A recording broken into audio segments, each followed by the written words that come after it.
welcome to my brother's bedroom in quarantine 2020. Today I'll be presenting to you Yersinia Pestis.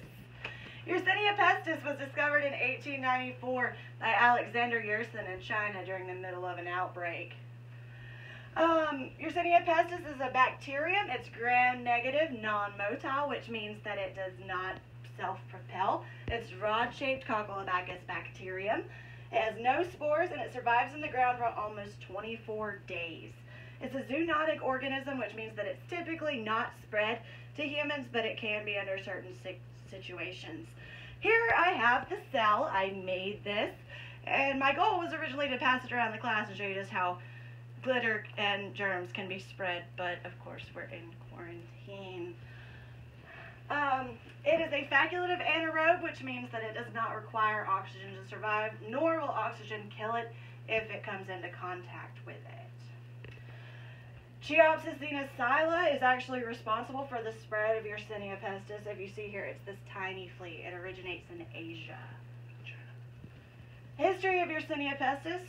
The first known case was in 224 BCE, and altogether it's responsible for the death of almost 200 million people since it was discovered. Well, how have you not heard of this? Well, chances are you probably have. The Black Plague, the pestilence, the Black Death, the bubonic plague, the bacteria, Yersinia pestis, is actually what's responsible. There have been 4 major outbreaks. The Justinian plague of 541 AD, which started in Central Africa. The Black Death of 1347, which started in Asia, ended up in Europe, and is responsible for the death of almost 60% of the population, or 1/3.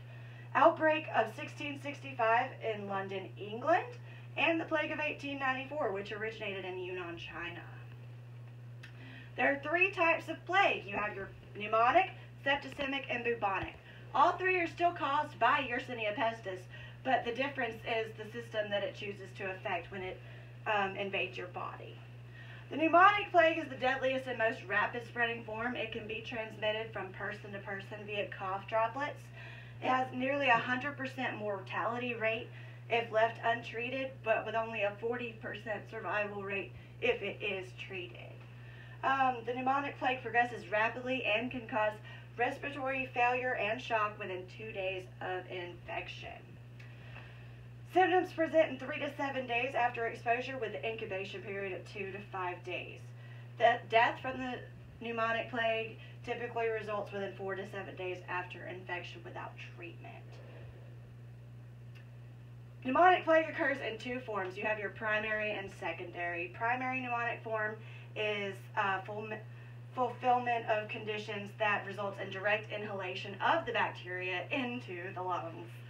Secondary pneumonic plague, which is the most common of the 2, arises through a hematogenous spread of bacteria to a bubo or other source. Now, what a bubo is actually a swollen lymph node. 50% of all cases develop pneumonic plague as a result of untreated bubonic infections. The bubonic plague, which buboes are swollen lymph nodes, can be in the groin, armpit, neck, and are about the size of a chicken egg and are tender and firm to the touch. So your lymph nodes actually suck up this infection and they swell up with this bacteria, causing huge whelps in the areas where these lymph nodes are located. Yersinia pestis enters the blood through the skin, through the bite of the flea, and it travels via the lymphatic vessels to a lymph node, causing it to swell. If untreated, can result in death within 48 hours. Bubonic plague is fatal in 50 to 70% of untreated cases, but it's only fatal in 10 to 15% of those who do seek treatment. The septicemic plague. It's the least common of the plague types, and it's an infection of the blood where the bacteria actually multiply within the bloodstream. The septicemic plague can cause disseminating intravascular coagulation disease, DIC, almost always fatal if left untreated, with only 40% surviving after treatment. Symptoms include buboes, vomiting, nausea, fever, shortness of breath, cough, and malaise. If you see here, this is actually a person who has the septicemic plague, and it looks like just large bruises, and these bruises will actually show up all over the body. The DIC caused by bacterial endotoxins from tiny blood clots throughout the body, commonly resulting in localized ischemic necrosis, tissue death, and perfusion and gangrene, which is what we have here. DIC results in the depletion of the body's clotting resources so that it can no longer control bleeding. The unclotted blood bleeds into the skin and other organs, leading to red, black, or patchy rash. It's followed shortly by bleeding, coughing, or throwing up blood.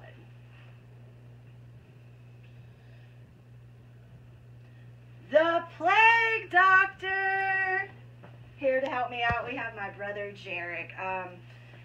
So, as you can see, the plague doctor was actually dressed from head to toe in typically a black or a tan suit. The white brim hat actually showed the status of a doctor. The cloak was actually to help prevent infection. He carried the stick to help direct the patients, and that way they wouldn't actually have to touch them. They carried a knife or a scalpel to actually cut open the buboes that were on some people. Now the mask, often seen as a bird beak, was actually, the beak here was actually filled with herbs, spices, flowers, all designed to help prevent the plague doctor from getting the plague. During the times of the plague, it was typically thought that the plague was caused by bad air. So a lot of times whenever people would smell like a foul smell in the air, they would assume that that was the plague. So that, again, the doctors had the herbs and spices in their masks. These physicians were actually brought in to treat the plague. They were paid by the town, so everyone was able to receive care.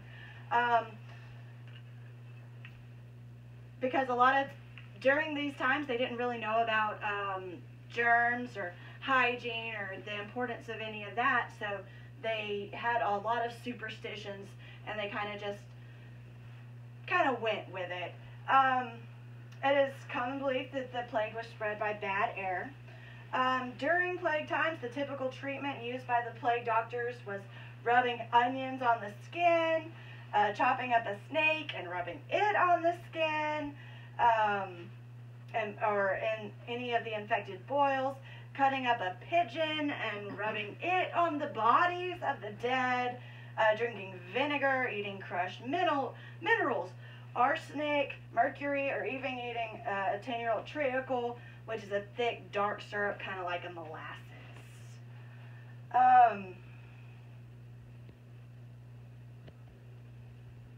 Alright, so how did it end?